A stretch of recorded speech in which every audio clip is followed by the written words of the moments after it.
Hello and welcome to another segment of Western Wisconsin Journal. I'm Jamie Johnson, the government and I guess in this case political correspondent.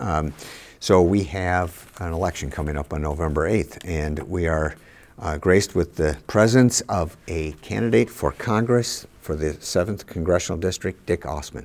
Dick, welcome to the show. Jamie, thanks. Great to be here.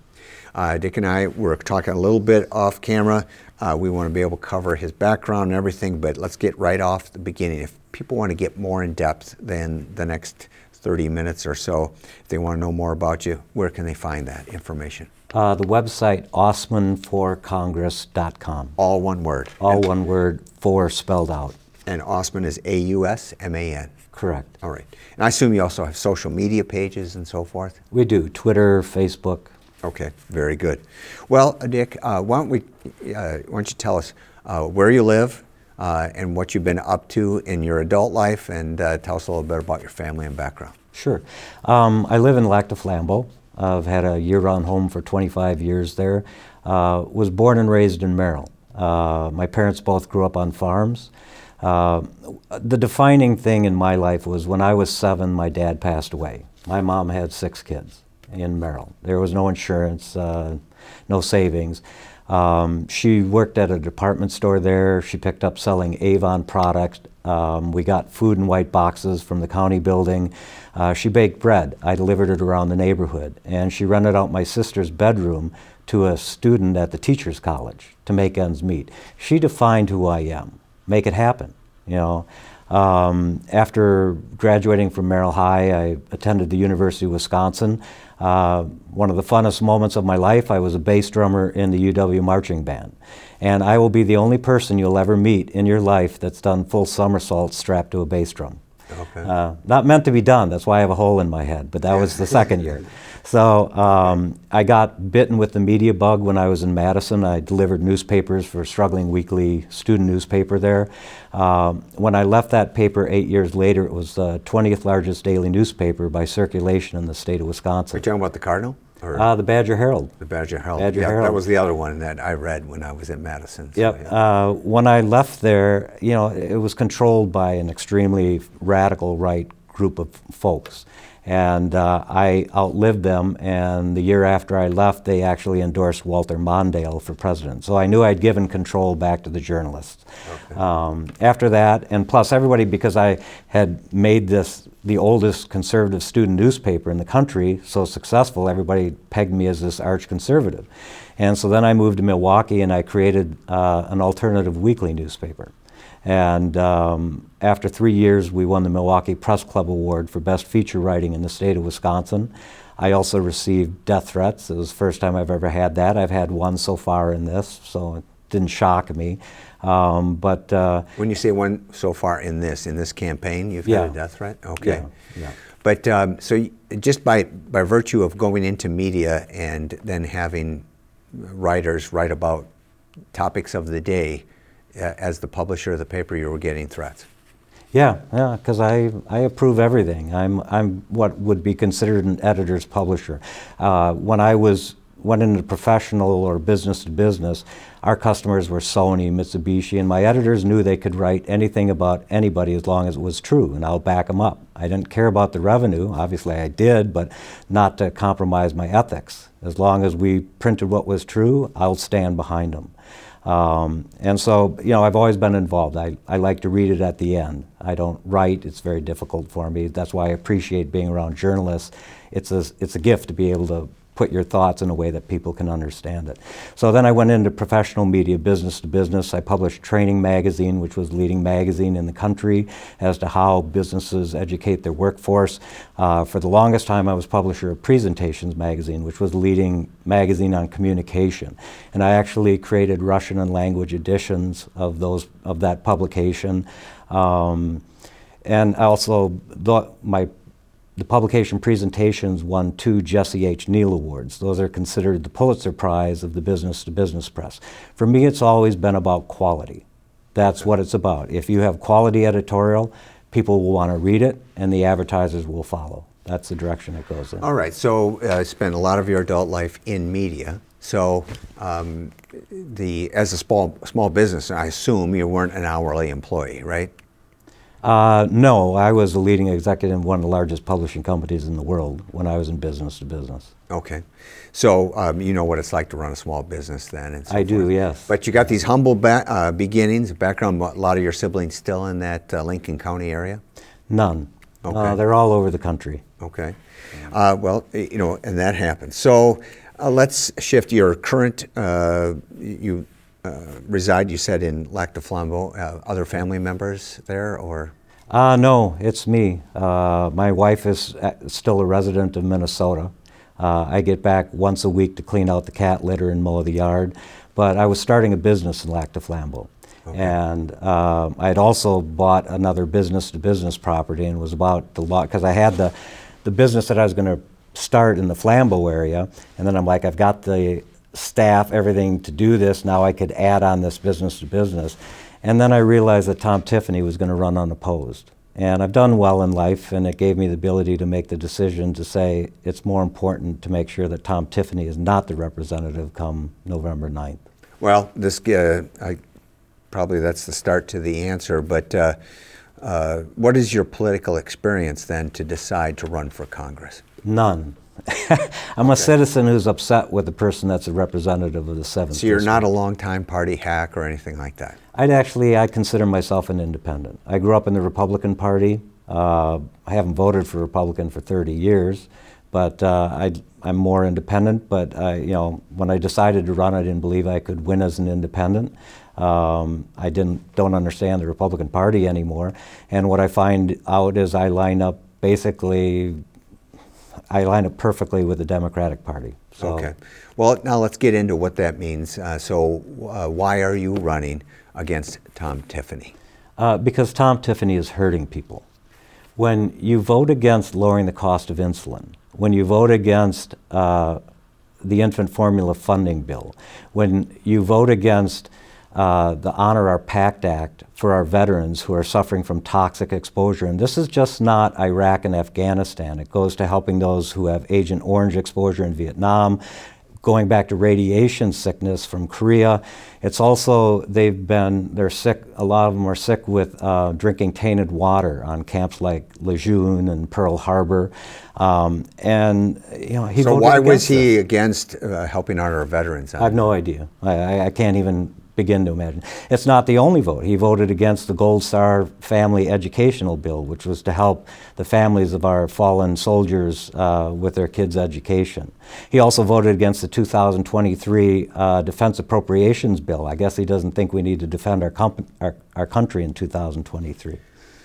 Well, we did have him on the show, and you know he has his priorities. What are yours?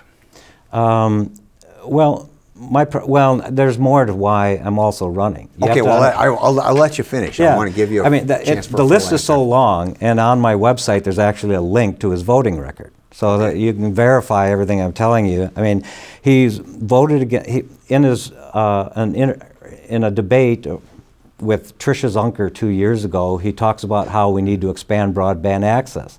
And he votes against the infrastructure bill, which was expanding rural broadband access, and the 7th district is a rural district, and it's rebuilding our bridges and roads and resulted in jobs.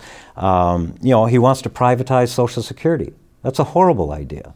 And then, you know, the list literally, he's voted against the government Medicare being able to negotiate with pharmaceutical companies.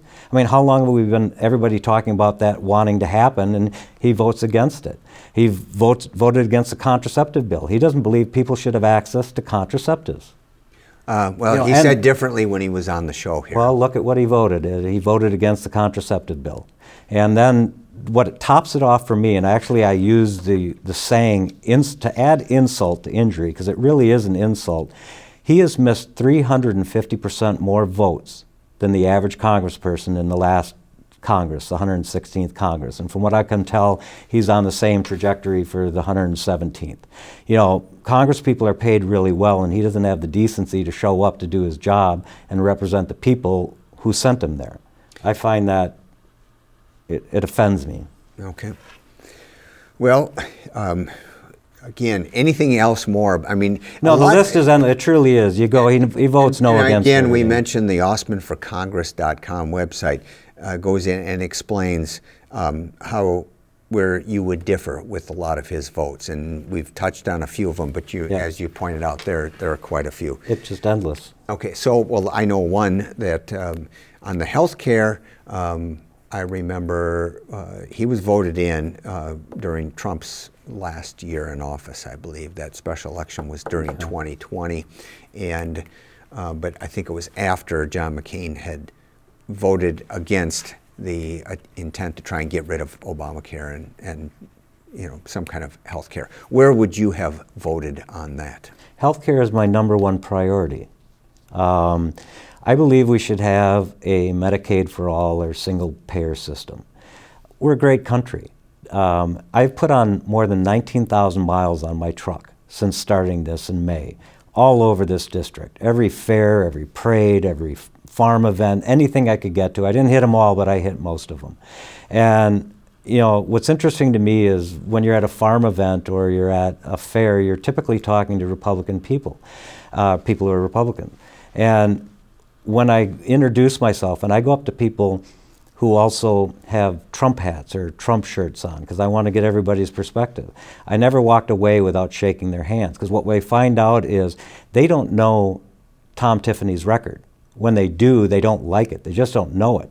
And when they understand what I'm about, they agree with the things that I agree with. And #1 is healthcare. I had a lady that I went up to and introduced myself, and she goes, well, I just want to let you know that I select my candidates based upon their religious views. And I knew exactly what she was saying, and I just said, well, we're not going to agree on abortion, but I bet you don't agree with your husband on everything, but you agree with more things than you don't, so you stay together.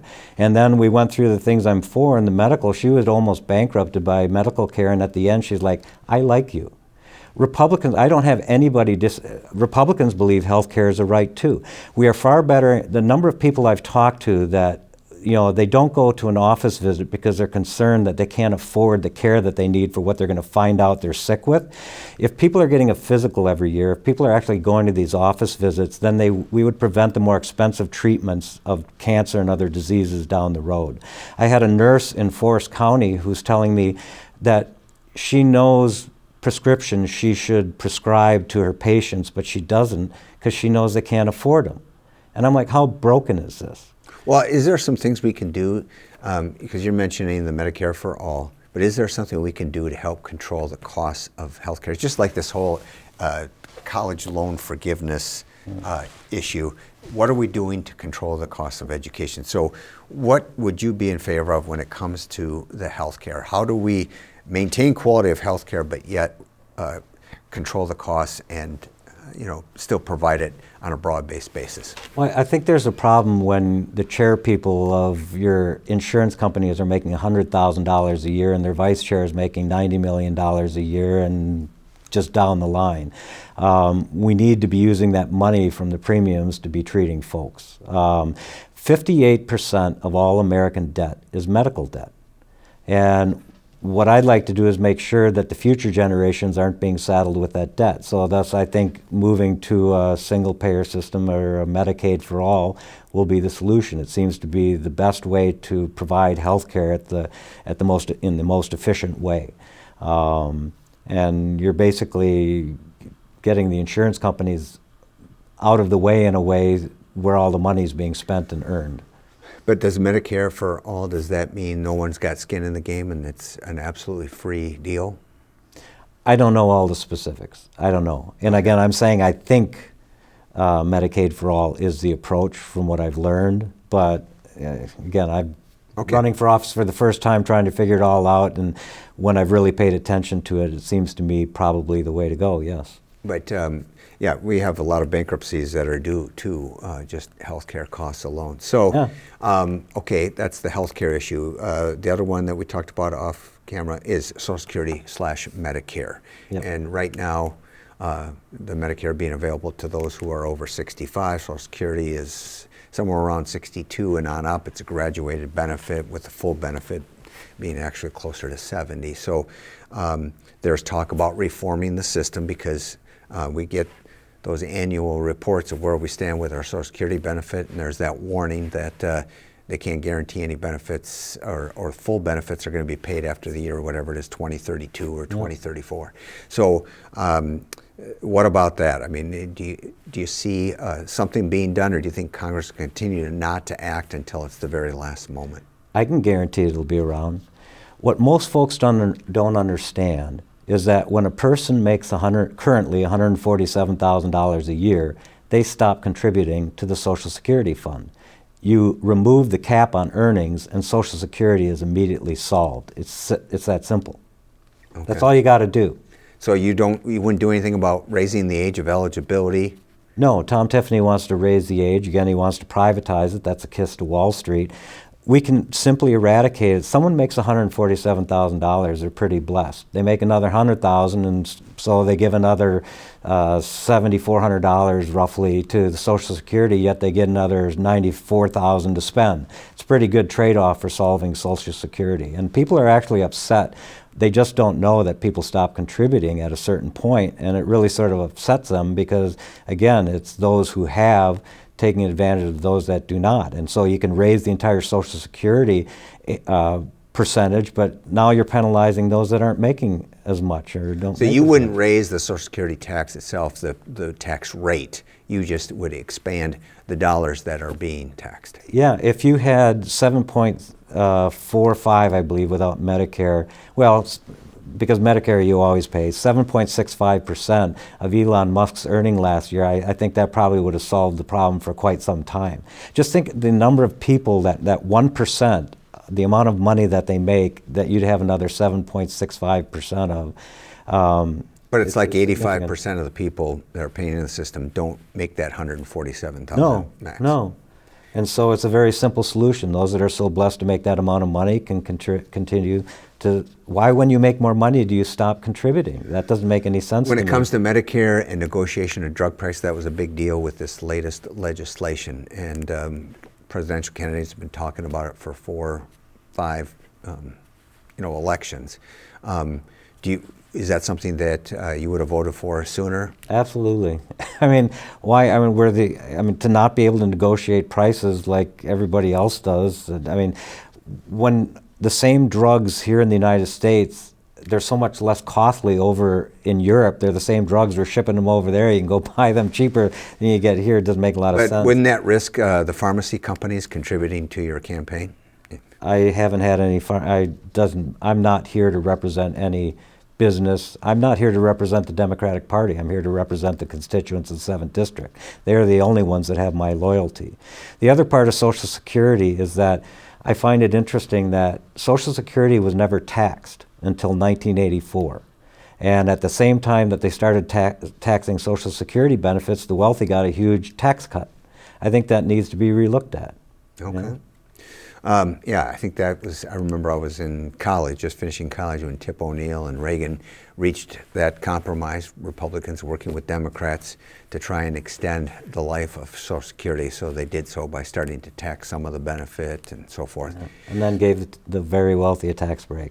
So now, next issue that we hear a lot about because of the mass shootings that are happening and so forth, and a lot of people running on the Freedom platform with don't take away my guns, want to be pro Second Amendment. I read your where you stand off of your Ausman for Congress website, and it says that you are a gun owner yourself, and so you would defend the Second Amendment? Absolutely. I'm not here. You know, Tom Tiffany, he repeats the Republican lines, and the Republican line is Democrats are here to take away your weapons. All the Democrats I've been talking to in the district who are running for Assembly and Senate, they all have firearms. No one's coming to take anyone's firearms away. But the same thing that I've learned at the fairs talking to all the Republicans, I can count on my hand and have one finger left the people who have disagreed with my stance on what we need to do. I don't agree with a lot of folks in the Democratic Party on banning assault rifles. I think that's an aesthetic thing. I have a British .303 World War II Army officer's rifle that's more powerful than an AK-47. What's important is the number of bullets you have in the clip, and I don't believe we should have more than probably 5 bullets in a clip. Anyone who's hunted, you don't take more than 2 or 3 shots. You don't need 50 to 100 bullets in a clip. You know, these mass shootings, you're finding these folks that are buying their weapon a day or two before. Anyone who's used a rifle with a clip, there's a button to press. Even if you've used it a lot, it doesn't just slide in easily all the time. It takes a bit. And in these mass shooting situations, it would give people who are under fire the chance to fight back, run away, do something. But I think it sort of helps to create, I don't want to say an even playing field, because it's not a playing field, but it gives folks a chance to fight back. And again, you just don't need that many bullets to go out hunting. And someone said, does that apply to a .22 as well? And I said, yeah, you don't get the chipmunk in the first 5 bullets, you can put another clip in. So the Republicans all agree with that. The Republicans also agree that you cannot purchase a firearm unless, you know, everyone has to be checked against the database, including private sales, to ensure that the person who's purchasing a firearm is entitled to purchase a firearm. Republicans all agree with that. They also agree there's Republican states that it's not a substantial reduction in eligibility for gun ownership. It would just be simply those who have behaved in a manner that would make them ineligible to own a gun. We're talking a very small percentage of the population. Yeah, but it's just making sure there's no loopholes. It's a loophole at the gun shows and private party sales. You know, the red flag laws, which can mean different things, my meaning is that anyone who's been legally deemed to be a danger to themselves or others, you remove their firearms. When they are legally deemed no longer a danger to themselves or others, they can have it back. The Republicans don't disagree with that. And then at the Farm Tech Show in Loyal, Wisconsin, my 4th point came up because when I got my first rifle, I had to take a hunter safety course. And I didn't realize you don't have to take a safety course when you get a firearm for the first time. You know, you can buy a firearm and not know there's something called a safety. You don't know you don't leave a bullet in the chamber. You don't know that you walk with the muzzle pointed down. Anyone who purchases a firearm for the first time needs to take a gun safety course.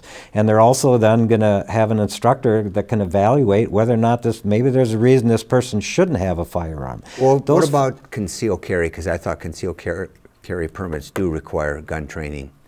There are actually some problems with that because I'm not as knowledgeable of that, but at the same farm show, I had Republicans there upset with the current carry conceal laws. I'm not up to speed on that. I don't have that, but what was fascinating was Republicans who think there's some problems with whatever our current law is as far as conceal and carry. Okay. So those 4 things. I mean, if all the Republicans and Democrats agree on all this, why can't we get this moved forward? We had a little movement a month or 2 ago, or whatever it was, but these 4 things, everybody basically agrees on. And it would make such a huge difference. All right, so we've touched on these, some of your priorities on the issues that you think the federal government could work on, preserving Social Security, Medicare, making it solvent, so forth. You mentioned the gun safety, you mentioned health care. We hear also a lot of talk about what's high on the surveys as far as people want problems, they think they're big problems. How about immigration, our border, crime? Where do you stand on those? Well, immigration, I look back because I was listening to Tom Tiffany's interviews and I was listening to his positions on immigration. And again, having not been in politics, it's not something I focused on. You hear about what's going on at the border, but I was looking at the statistics going back to 2000. And the lowest illegal immigration we've ever had was during the Obama administration.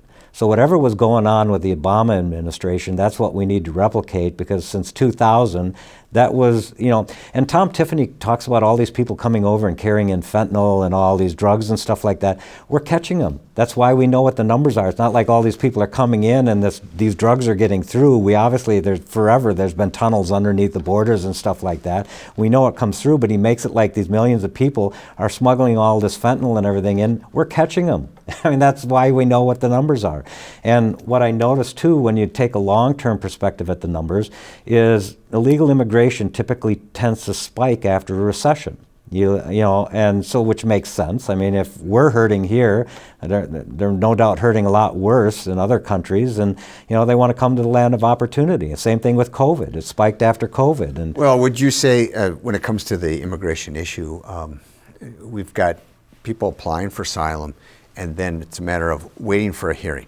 Part of the issue is that if you starve the immigration system and being able to process those applications, then it takes a long time for them.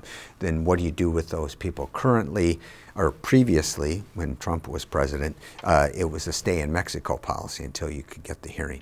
Then now they allow them across the border, and we're having Texas and Florida governors shipping people to other states while they penned for their applications to be processed. So how would you address that whole cyclical situation? You know, Tom Tiffany the other day tweeted that the citizens of Martha Vineyard couldn't even take 24 hours with these folks coming into town. Those folks turned out. They provided them shelter, food, money to get to places where they needed to go for those that knew where they wanted to go. The buses that came in actually moved them to centers that were overflows for COVID, treating folks with COVID, and actually were victims of, or I should say people affected by Hurricane Katrina. It was a huge area for them, and so that's where the buses then took them to a more proper area to help them out and then move them on from there instead of dumping them right in the middle of Martha's Vineyard. But these folks came out and they were true faith-based people who helped out. And to make a comment like that is just being mean. You know, living in Lac du Flambeau, where Tom Tiffany does as well in Hazelhurst, you know, you have a Burger King that's open, used to be open 11 to 4, and now they've extended their hours to 7. You can walk down Main Street, Minocqua, during the weekend, and there's restaurants not even open. You know, the agricultural folks who need labor that they don't have it, send one of those buses up here. We need folks to keep our businesses open because that's why a lot of our businesses are not. I was in Barron yesterday, and the McDonald's was closed in the middle of the day. That's the first I've ever seen that. Okay. You know, there are jobs, there always has been that for people who will come here and want to work hard, and you know, they demean, I mean, what Trump said initially about people coming over from Mexico, how he described them.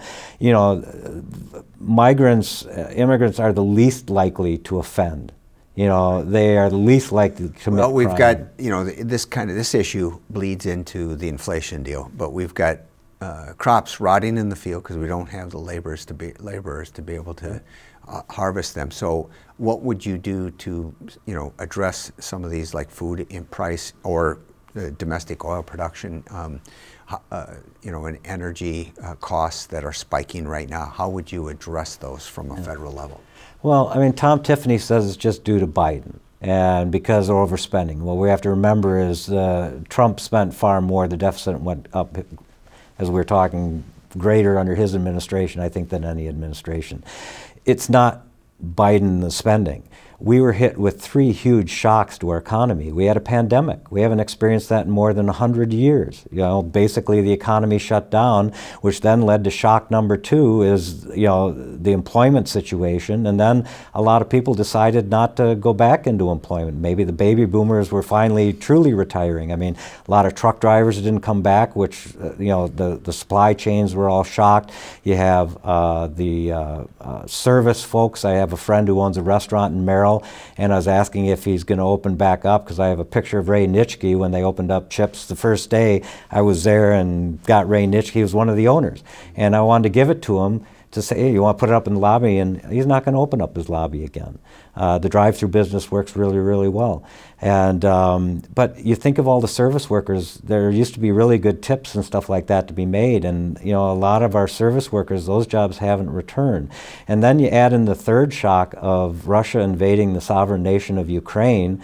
And you know, there was a shock to the oil price. Everything outside of natural fibers, you know, like silk or cotton or metals, you know, it's made from petroleum. Plastics are all made from petroleum. And so when the cost of petroleum goes up, the cost of everything goes up. And also when we don't have enough people to work, it's right. I mean, the great thing is I was at a parade in North Hudson and I saw a float that had a Quick Trip was advertising $19 to $20 an hour starting wages. Well, that's got to come out of somewhere, and so prices continue to spiral. I'm excited because my daughter is working on her PhD in chemical engineering, and what she's working on is how do we make stuff out of plants instead of fossil fuels. That's our future, not making stuff out of fossil fuels. And when we figure out how to change that to making it from plants, you can grow algae in the ocean. It's high energy. I mean, yeah. So other than cutting down the number of products that are made out of petroleum, how about alternative fuel sources?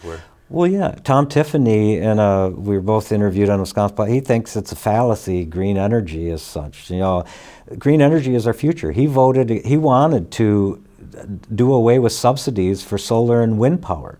When industries are new, that's when you want to subsidize them. He has no problem subsidizing fossil fuel. Why are we businesses. Subsidizing fossil fuel, I guess? Well, I don't know. When they're making the greatest profits ever in their history, I'm not quite sure. Okay. But, you know, green energy is our future.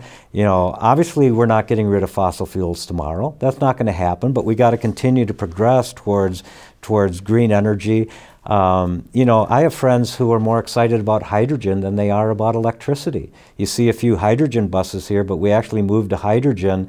Electric cars may only be here for a certain period moving forward. You also have fusion. Fusion is our future. Right now, you have a huge reactor in Europe. You know, I think they've sustained a fusion reaction for 12 seconds. I publish technology magazines. I know how it works. It's no longer a matter of if, it's when. It's when does that 12 seconds become a minute? When does that minute become an hour a week, a month, a year, and then it's sustainable. And fusion energy has no waste. It is unlimited, and that is our future. It's not going to be here tomorrow. It's probably a fair amount. 12 seconds isn't very long right now. Yeah. But that's our future, and that means there is no nuclear waste, and it's unlimited energy. Well, Dick, I'm sorry I had to interrupt, but we are at the end of our time. I just wanted to, the final point is abortion, because it's been in the news the last 6 months. We had the decision that reversed Roe v. Wade, which essentially said now it's up to the individual states. Despite that ruling of sending it back to the states, there's talk on Capitol Hill of having a federal ban that is at like 16 or 20 weeks. Where would you be on that issue? Do you think the federal government should get back in the business of regulating abortions or leave it to the states? The federal government needs to codify the law. It's a woman's choice. The way I explain it from my perspective is our forefathers, and I will always say our foremothers, because whenever, you know, husbands are always talking to wives, and I want to give credit where it's due as well. Our forefathers, including mothers, they were very faith-based, and they were very insistent on establishing our nation as a secular nation. We all have the ability to worship when, where, and how we choose, but we don't have the ability to impose our religious beliefs on others. And that's what's happening here. The church has invaded the state. Half the world, or roughly whatever, doesn't believe that life begins until after the child is actually born. So who is it to tell the other folks what it is? It's a religious debate. And, you know, it's a woman's choice just as it's a man's choice. Men should be very worried right now. Are you in favor of abortion right up to birth then? Or where would you come down on bans other than for exceptions like life of the mother? Talking to a lot of women, because I wanted their perspective on it, it's almost everybody agrees it's up until the point of viability. Once a child or once a fetus is viable, that's the point in time of which then if a mother hasn't made a choice, the states or the federal government will make a choice for them. You know, except in the instance of if the mother's life is in danger, or if the mother would find something out about the child that they might die right after they're born, or for whatever reason. But the government, you know, I grew up in the Republican Party, and it used to be the Republican Party was about staying out of people's business, and now the Republican Party wants to tell everybody how to go about their business and what to do with their bodies. It frightens me more about the people looking in the window wanting to know what people are doing in their bedroom than, you know, you know, the government should butt out on the most personal decision a woman will ever make in her life. And it comes back to guys should be very nervous because Supreme Court justices have suggested they want to revisit things, and including, you know, contraceptives. And, you know, it could be a guy that's told that he can't get a vasectomy anymore. You know, well, that's not out of the question. So guys, beware, because it might be women right now, but things keep going the way they are. You might be told what you can do with your body. All right. Well, with that, we have to end. I want to thank you for being a guest and remind folks the election is November 8th. And Dick, hope to see you out on the campaign trail. Good luck with everything with the campaign. We're a little under 7 weeks to go to the election, and we will see what happens on November 8th. Encourage folks to vote, be informed, read up on the candidates. Again, it's ausmanforcongress.com. Dick Ausman is our candidate that joined us today. And I want to thank our viewers for watching another segment of Western Wisconsin Journal. I'm Jamie Johnson. Keep watching.